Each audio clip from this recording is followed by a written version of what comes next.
Que vous soyez amateur de fiction ou de faits réels, vous trouverez ici de quoi vous divertir. Préparez-vous à être surpris, choqué, effrayé. Préparez-vous à frissonner à l'écoute de certaines histoires. Et n'oubliez pas, ces auteurs de crimes peuvent se cacher sous le visage de votre voisin, du jogger que vous croiserez, ou peut-être de la personne qui est assise près de vous dans le train. Une dernière chose, pensez à bien vérifier que votre porte est verrouillée. On ne sait jamais.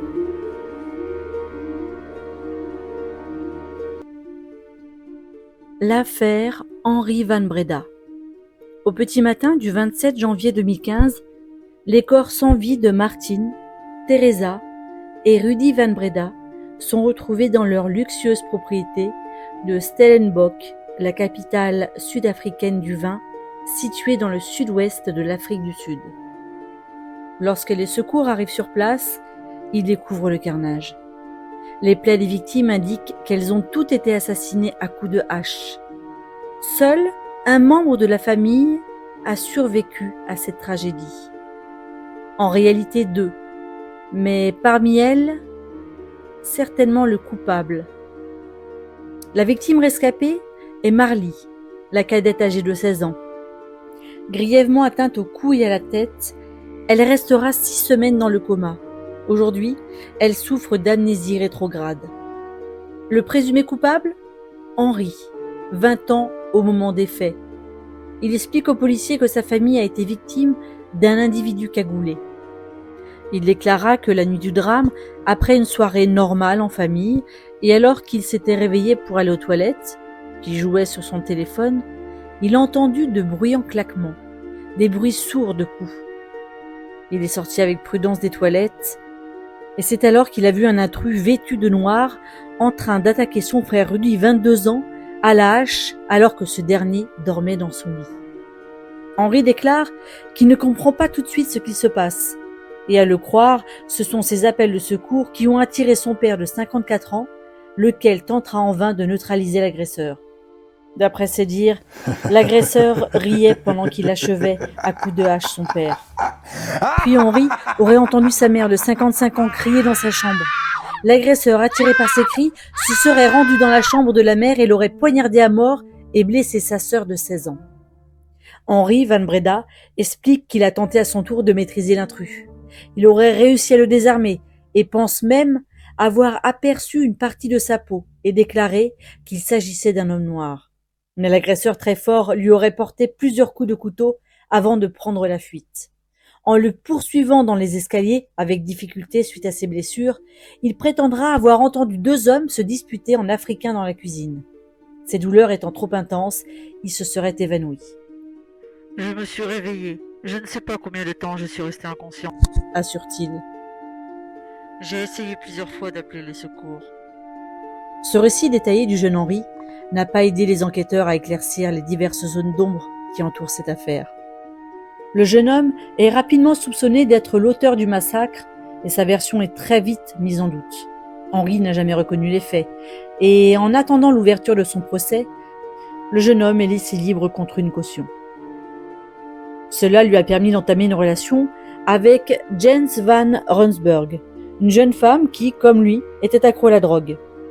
Mais lorsqu'ils ont appris à se connaître, la jeune femme n'avait aucune idée de ce dont était accusé son compagnon.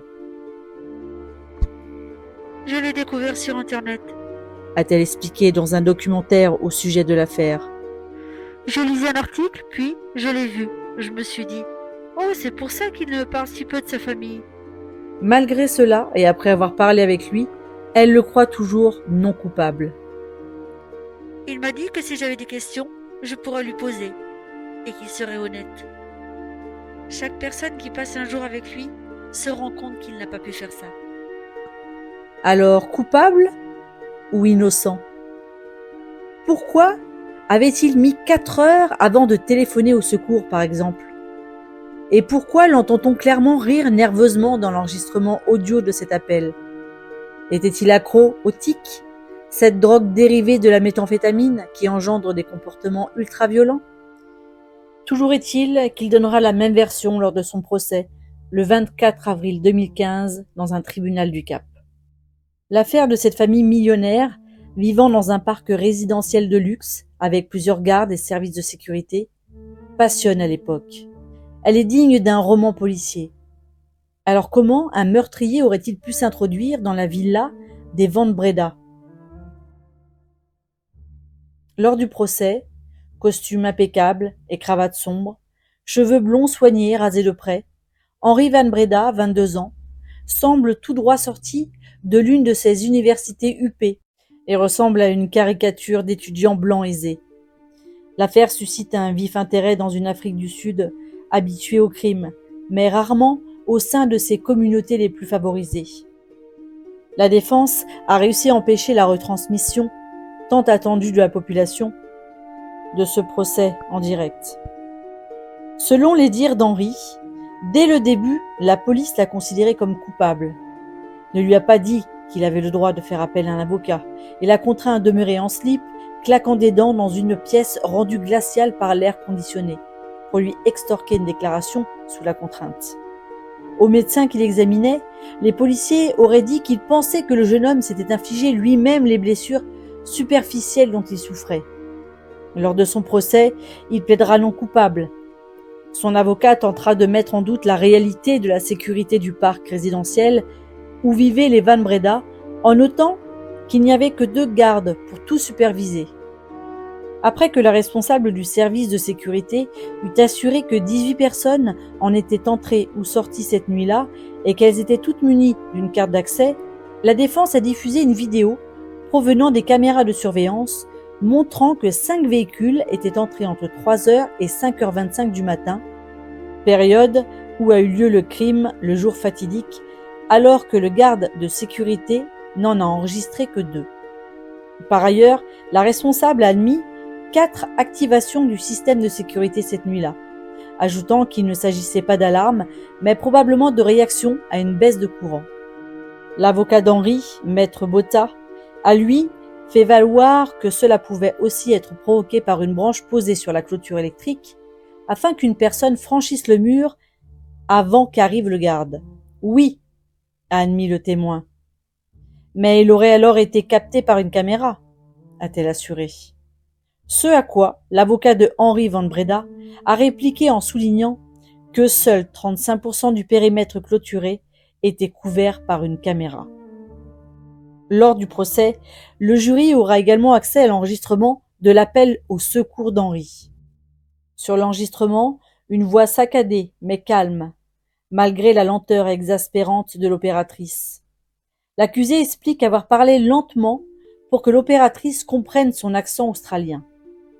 À la barre, Adrian Clénance, le policier primo-intervenant, déclare avoir trouvé un Henri Van Breda devant la maison, ému, mais qui ne pleurait pas. Il était couvert de sang et avait une haleine chargée d'alcool. Son pyjama short et ses chaussettes étaient largement imbibés de sang, celui des membres de sa famille. Le policier lui a demandé s'il était seul à la maison. Il lui a répondu que non, que ses parents avaient été attaqués avec une hache. La maison au rez-de-chaussée était impeccable, à l'exception de mégots de cigarettes sur le sol de la cuisine. Ce que le policier trouvera étrange, c'est qu'il n'y avait aucune trace d'effraction et que le portail du jardin était fermé à clé de l'intérieur. Un sac à main de luxe, avec un portefeuille plein d'argent et un ordinateur portable qui se trouvait dans la cuisine à portée de main, n'ont pas été volés non plus. Ni rien dans la maison d'ailleurs. La police découvre également que le jeune homme avait des problèmes de drogue et que cela provoquait des tensions avec ses parents, notamment concernant l'héritage.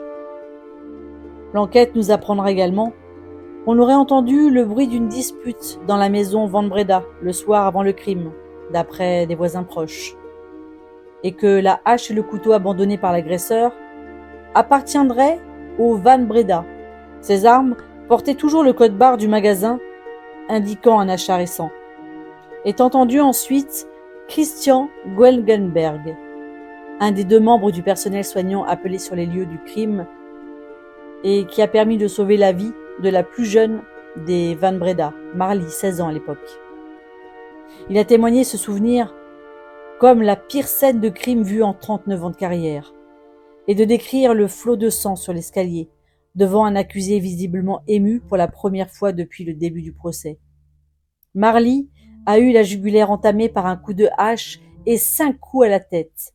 Cette dernière a d'ailleurs été appelée à comparaître contre son frère, mais depuis cette agression, elle est victime d'amnésie. Les parents et le frère de l'accusé, quant à eux, ont reçu en tout une dizaine de coups de hache auxquels ils ont succombé. Dans cette affaire, on évoque peu le mobile supposé du triple meurtre. Alors était-ce pour l'argent, à cause de la drogue? La police, elle, soupçonne Henri Van Breda d'avoir exterminé sa famille pour hériter. Le résultat de l'analyse de sang d'Henri ne révélera aucune trace de substance illégale. Le procès prenant fin, le juge déclara: le meurtre de chacun des membres d'une famille est un crime grave et mérite la peine la plus sévère. L'attaque contre la famille Van Breda a impliqué un degré élevé de violence incontrôlable. Les victimes se sont retrouvées face à un fils ou un frère brandissant une hache et elles ne s'attendaient probablement pas au pire. Le juge déclara encore: nous n'avons aucune explication pour ce meurtre de sang-froid. Et je le regrette.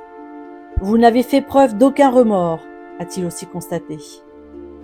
Durant des mois, le jeune homme de 22 ans a tenté de convaincre les jurés que ce n'était pas lui qui avait tué sa famille à la hache en 2015, mais en vain.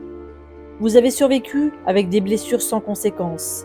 Ces attaques témoignent d'un degré élevé de cruauté et du mépris presque sans précédent vis-à-vis de la famille, déclare le juge. La sentence prononcée à son encontre, la réclusion à perpétuité pour l'assassinat de sang-froid et cruel de ses parents et de son frère, abattus à coups de hache dans leur maison en 2015, et 15 ans supplémentaires pour la tentative de meurtre et 1 an pour entrave à la justice. Comme au cours de son procès, le jeune homme, vêtu d'un costume cravate gris, n'a montré aucune émotion à l'énoncé de la peine. Sa petite amie s'est précipitée vers lui alors qu'il était menotté. Quant à Marly Van Breda, seule rescapée et héritière, s'est bien remise de ses blessures, mais est frappée par une amnésie traumatique. Elle n'a plus aucun souvenir de la tragédie. Et c'est sûrement mieux ainsi.